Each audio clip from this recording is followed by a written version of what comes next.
Apparently the Ural Mountains can be terrifying. Record floods, radioactive hikers, and possibly a Yeti attack.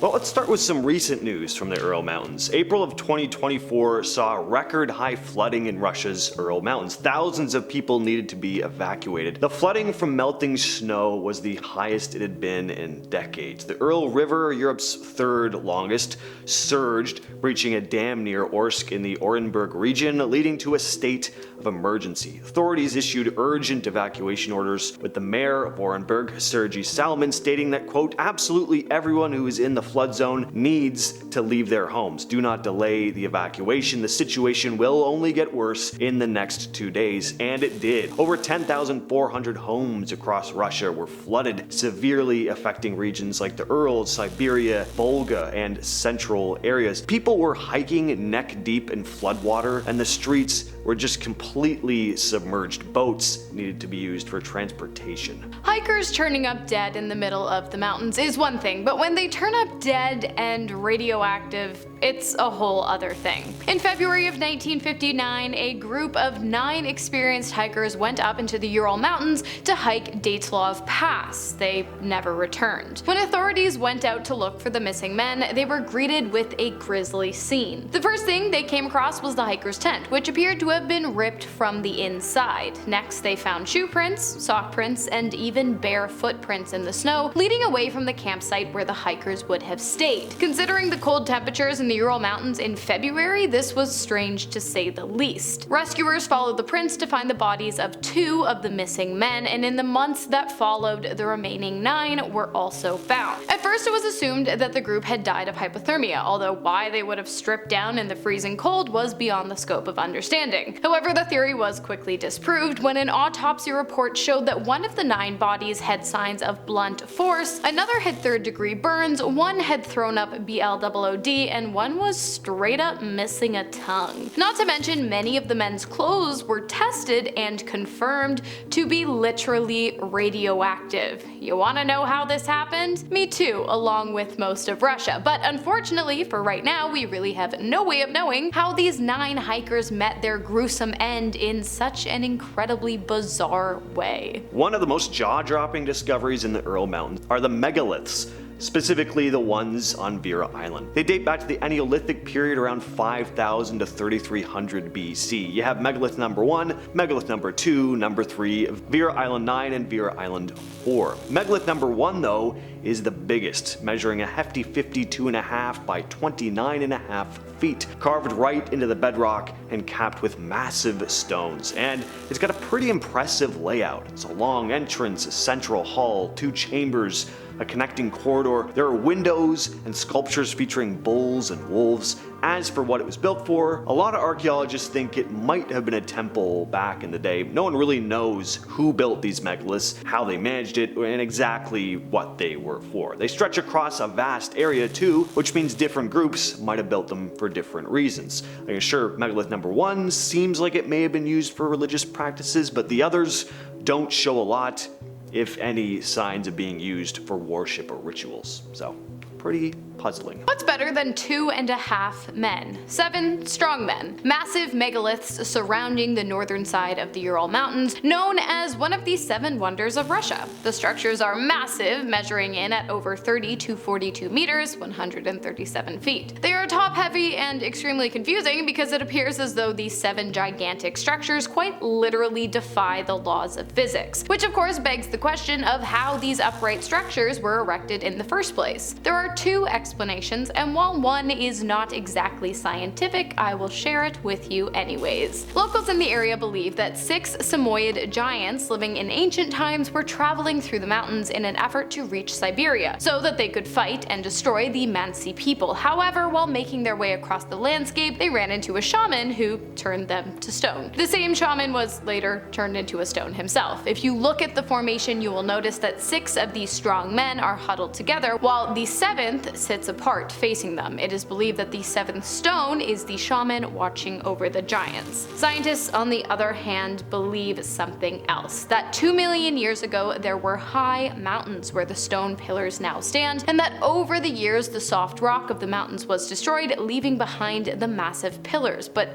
that's no fun. So the Dyatlov Pass incident gets talked about a lot, as Hannah just did, and for good reason. It's one of the most terrifying mysteries in history, but there's another creepy theory that maybe it wasn't some toxic chemical the group was exposed to that caused them to tear each other apart. It wasn't an avalanche, it was a large beast that was responsible for the deaths of the hikers, the Yeti. At least he could have been involved in addition to the toxic stuff. This image here is said to be one of the last photos taken by the group. Is this just one of the hikers?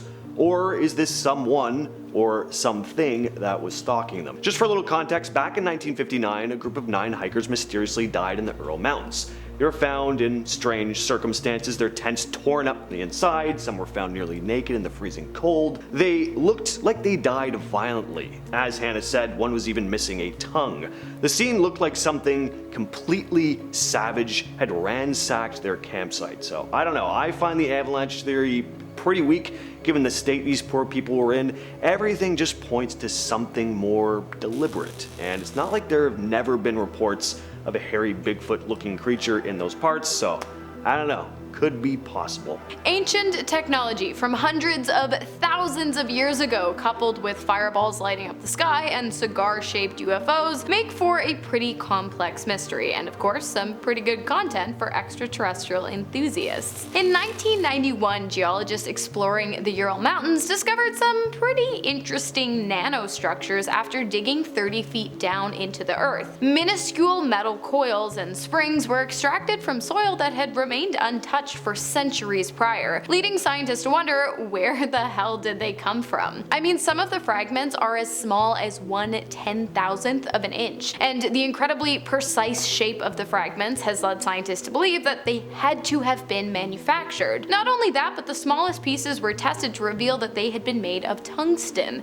a metal used in spacecraft construction because of its ability to withstand high temperatures. Whether or not this discovery is proof of aliens is up for debate, but scientists are convinced that the nanostructures are proof of an incredibly advanced civilization living in the Ural Mountains in ancient times. So not only have there been remains of mammoths found in the permafrost of the Urals, but sightings of living mammoths as well? Apparently there have been, and more than one. At least there have been reports of creatures over the years that look a lot like mammoths. Obviously these could be misidentifications or hoaxes, but there are more stories than you'd think. In 1920, a French diplomat shared a strange story he'd heard from a Russian fur trapper who claimed to have spotted giant shaggy elephants deep in the forest. One Russian explorer, Georgy Bashikrov, had an encounter that apparently haunted him forever. He'd been leading an expedition when he witnessed a massive reddish-brown creature with huge tusks waltz out of the forest,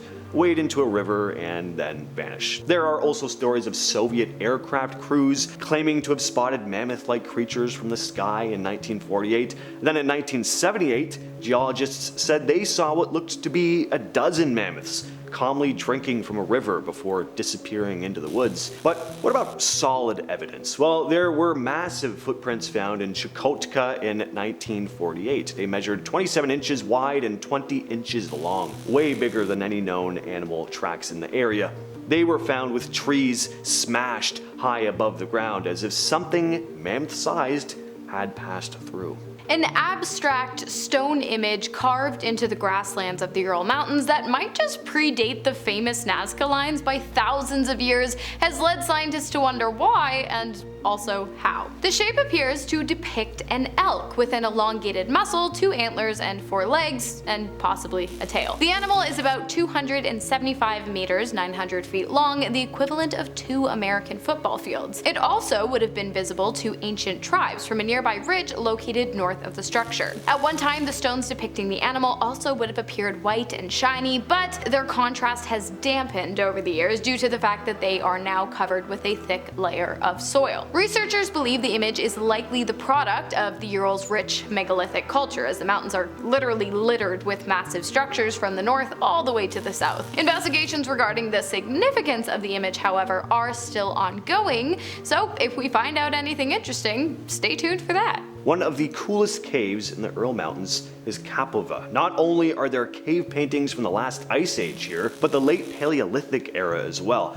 when Cro-Magnons were walking the earth. And on top of that, bones from ancient animals were found in this massive cave. The place is basically a prehistoric art gallery or museum. There are images of mammoths, bison, rhinos, and the paintings are actually a lot less primitive than you'd think as well. There's attention to detail and storytelling here. Some scenes depict hunting, expeditions, and rituals, and archaeologists have, again, found ancient tools, jewelry, and bones of extinct animals like cave bears. I just can't imagine how incredible it would be to explore a place like this and just be fully immersed in the prehistoric ambience, with paintings drawn on the cave walls by early humans who just had no concept of how far the human race would grow and evolve. Really cool. Perhaps one of the most perplexing discoveries made in the Ural Mountains is the discovery of a massive pyramid, several times larger than the Egyptian pyramid of Cheops, found in the subpolar section of the Ural Mountains. The height of the pyramid is almost 800 meters, and it's clearly aligned with north, south, east, and west, with clear and clean 90-degree angles, leading scientists to conclude that the structure must be man-made. But the territory in which the pyramids were found were not places